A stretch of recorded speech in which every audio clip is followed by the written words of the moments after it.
जय हिंद फ्रेंड्स, मेरे YouTube channel में आप सभी का स्वागत है। अगला प्रैक्टिस देखते हैं हम लोग हिंदी का। 27 तक के देख लिए थे, हम लोग आगे बढ़ते हैं।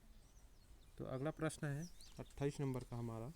संज्ञा या विशेषण से बनने वाली क्रिया को कहते हैं, क्या कहते हैं? तो नाम धातु कहते हैं। निम्नलिखित वाक्यों में भाववाचक संज्ञा है। तो भाववाचक संज्ञा क्या है? भवन की सजावट अच्छी है, ये क्या है हमारा? भाववाचक संज्ञा है। उसके बाद दिए हैं अपठित गद्यांश दिया है, इस गद्यांश को हम लोग नहीं करते हैं। अगला देखते हैं हम लोग, समास से रिलेटेड प्रश्न है। अविकृत शब्द में कौन सा समास है? तो इसमें नए तत्पुरुष समास है। उसके बाद देखते हैं 34 नंबर। ग्रहणीय शब्द में कौन सा प्रत्यय है? अनियर प्रत्यय है या लगा है लास्ट में। तो प्रत्यय पहचानने का एक तरीका है कि जो शब्द होता है उसको पढ़िए और लास्ट में जो वर्ड आता है उसको ध्यान रखिए। ग्रहणीय तो अनियर। छात्रों के उच्चारणजन्य दोषों के निराकरण के लिए आवश्यक है। तो क्या है? जहाँ भी दोष आया तो उसके निराकरण की बात करें तो उपचारात्मक शिक्षण राइट आंसर। भाषा शिक्षण का भावात्मक उद्देश्य बताइए। तो भाषा शिक्षण का जो भावात्मक उद्देश्य है, छात्रों में राष्ट्रीय एकता की भावना का संवर्धन करना। 37 नंबर का प्रश्न है, भाषा परीक्षा में सर्वाधिक महत्व किस बात का है? तो भाषा ज्ञान का है सर्वाधिक महत्व। 38 नंबर का प्रश्न देखते हैं। निम्नांकित कथनों में सही कथन का चयन कीजिए। कहानी और नाटक के मूल तत्व समान होते हैं, ये इनका सही आंसर है। भाषा शिक्षण में क्रियात्मक अनुसंधान है। तो क्रियात्मक अनुसंधान क्या है? जिनका समस्या से सीधा संबंध हो, जो परीक्षणीय हो, जिनका सत्यापन किया जा सके। तो ये तीनों रहेगा। तो इनमें उपरोक्त सभी गुण हो उसको हम लोग भाषा शिक्षण में क्रियात्मक अनुसंधान कह सकते हैं। भाषा का प्रथम बोध होता है। तो भाषा का प्रथम बोध क्या होता है? अनुकरण व श्रवण, मतलब अनुकरण करके, कॉपी करके और सीख और सुनकर। निम्नांकित में श्रुति मूलक वर्ण बताइए। श्रुति मूलक वर्ण है या और व। संविधान के अनुच्छेद 351 में किस बात का उल्लेख है? तो इसमें हिंदी के विकास के लिए निर्देश दिए गए हैं। 43 नंबर का प्रश्न है, निम्नांकित में आयादी संधि किस शब्द में है? तो आयादी संधि भावुक शब्द में है। वर्तनी की दृष्टि से अशुद्ध छांटिए। तो अशुद्ध शब्द कौन सा है इसमें? कुमुदनी। कुमुदनी शब्द क्या है? अशुद्ध है। कोयला की दलाली में मुंह काला का अर्थ बताइए। तो बुरे काम करने पर अपयश मिलना, ये इनका राइट आंसर है। 46 नंबर का प्रश्न देखते हैं। निम्नांकित शब्दों में कौन सा शब्द तद्भव शब्द है? तो तद्भव शब्द है पाहन। निम्नलिखित वाक्यों में शुद्ध वाक्य है। तो कौन सा शुद्ध वाक्य है? साहित्य और जीवन का अभिन्न संबंध है, ये क्या है? शुद्ध वाक्य है। 48 नंबर का प्रश्न देखते हैं। प्राथमिक स्तर पर भाषा सीखने में भाषा संबंधी कौन सा संसाधन सर्वाधिक महत्वपूर्ण होता है? तो टेलीविज़न। टेलीविज़न इसका राइट आंसर है। उसके बाद देखते हैं हम लोग उपयुक्त युक्त नहीं 49 नंबर का प्रश्न है। उपसर्ग युक्त शब्द है। उपसर्ग किस में लगा है? तो परिधि। उपसर्ग सामने में लगा है परि। कौन सा प्रश्न कक्षा में बहुभाषिकता को परिभाषित करता है? तो इसका राइट आंसर है माँ को अपनी अपनी भाषा में क्या कहते हैं। ये बहुभाषिकता को क्या करता है? परिभाषित करता है। उसके बाद देखते हैं 51 नंबर का प्रश्न है। सामान्यतः बालक ध्वनि को सुनकर प्रतिक्रिया देना प्रारंभ कर देता है। कब प्रारंभ कर देता है? 6 से 7 माह में। देखो ये प्रश्न रिपीट हो रहा है। रिपीट होने का मतलब ये है कि ये प्रश्न व्यापम के द्वारा बार बार पूछा गया है। ध्वनियों के मेल से बने सार्थक वर्ण समुदाय को क्या कहते हैं? सार्थक लिखा है वहाँ पर, सार्थक रहेगा तो शब्द कहते हैं। निम्न स्वर में ह्रस्व स्वर हैं। तो ह्रस्व मतलब क्या होगा आपका? छोटा आ। निम्न शब्द में तत्सम शब्द हैं वत्स। निम्नलिखित में से किस वाक्य में सही पदक्रम है? तो लड़का पुस्तक पढ़ता है, ये क्या है हमारा? सही है। निम्नलिखित वाक्यों में संदेहवाचक वाक्य को पहचानिए। संदेहवाचक वाक्य, उसने खा लिया होगा, ये क्या है? संदेह है, तो ये क्या कहलाएगा आपका? संदेहवाचक वाक्य। कंफर्म नहीं है, ठीक। तो उसने खा लिया होगा करके वो बता रहा है, तो क्या होगा आपका संदेहवाचक वाक्य।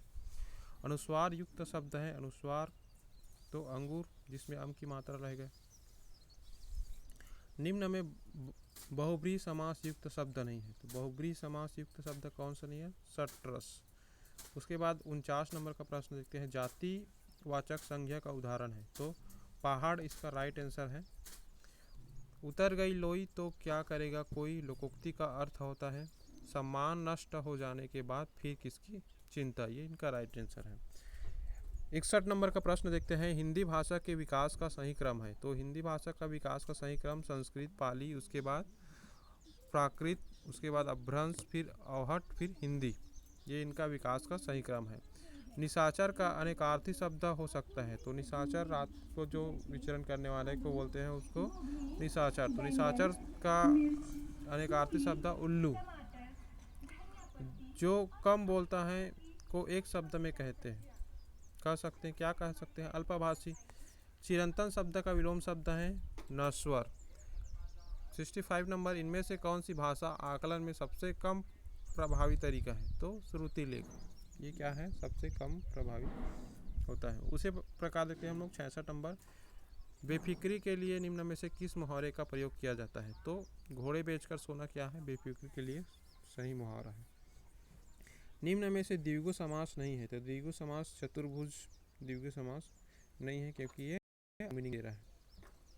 किस खेत की मूली मुहावरे का प्रयोग निम्न में से किस अर्थ में किया जाता है, तो अधिकारहीन के लिए इसका प्रयोग किया जाता है, किस खेत की मूली हो आप करके बोल देते हैं।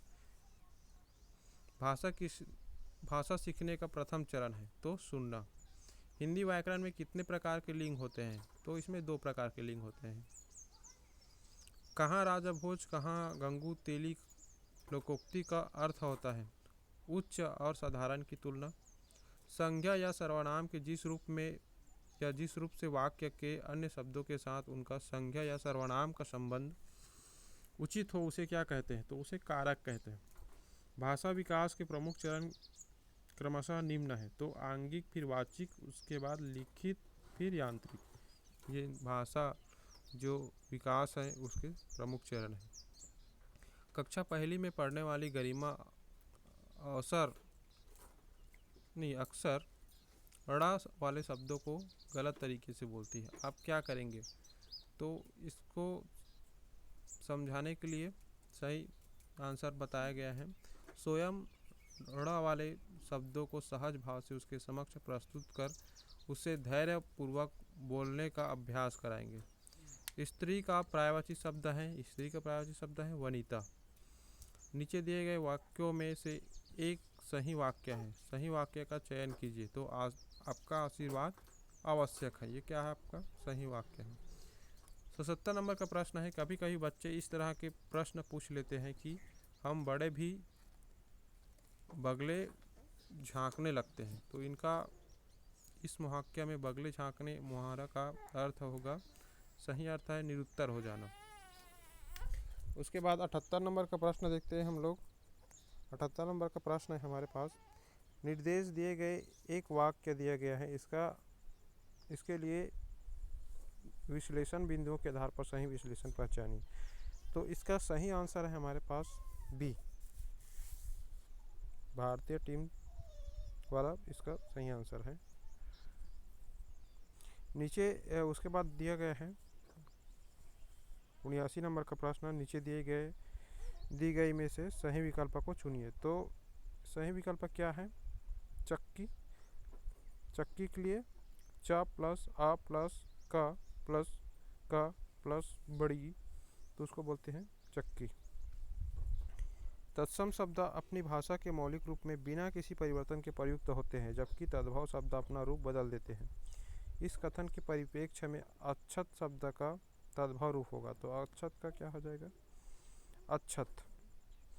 निम्नांकित में से कौन सा शब्द सदैव स्त्रीलिंग में ही प्रयुक्त होता है, तो बनावट। किस वाक्य में विश्लेषण संबंधी अशुद्धि नहीं है, तो इसका राइट आंसर है वहाँ ज्वर की सर्वोत्कृष्ट चिकित्सा होती है। अपठित गद्यांश दिया गया है, उसके बाद अपठित गद्यांश को नहीं करेंगे हम लोग। निम्नलिखित में से कौन सा शब्द तद्भव है? तो खेत। निम्नलिखित में से कौन सा शब्द देशज है? धड़ाम। छछूंदर के सिर पर चमेली का तेल का अर्थ है? सही आंसर है अयोग्य व्यक्ति को अच्छी चीज़ देना। 89 का देखते हैं। ऋग्वेद का संधि विच्छेद क्या है? तो ऋग प्लस वेद इनका संधि विच्छेद है। आप बीती शब्द में समास है? तत्पुरुष समास। घोंसले में चिड़िया है में कौन सा कारक है? तो अधिकरण कारक है। घोंसले में चिड़िया है अधिकरण कारक। विश्लेषण शब्द का विलोम होगा संश्लेषण। जिनका उच्चारण ऊपर के दांतों पर जीभ लगाने से होता है उसे क्या कहते हैं? तो दंत्य कहते हैं। निम्नलिखित में से ऊष्म व्यंजन कौन से हैं? स ये क्या है? ऊष्म व्यंजन है। अत्यधिक का विलोम क्या है? तो अत्यधिक का विलोम होगा अत्याधिक। रीत का विलोम क्या है? रीत का अनरीत। संकल्प शब्द में उपसर्ग बताइए। तो सम। मुझसे खड़ा भी हुआ नहीं जाता इस वाक्य का वाच्य होगा भाववाच्य। तद्भव और उसके तत्सम का कौन सा मेल गलत है? लुनाई लवंत्या। इनमें से कौन सा स्तुत्य का विलोम है? तो निंद्य। Thank you.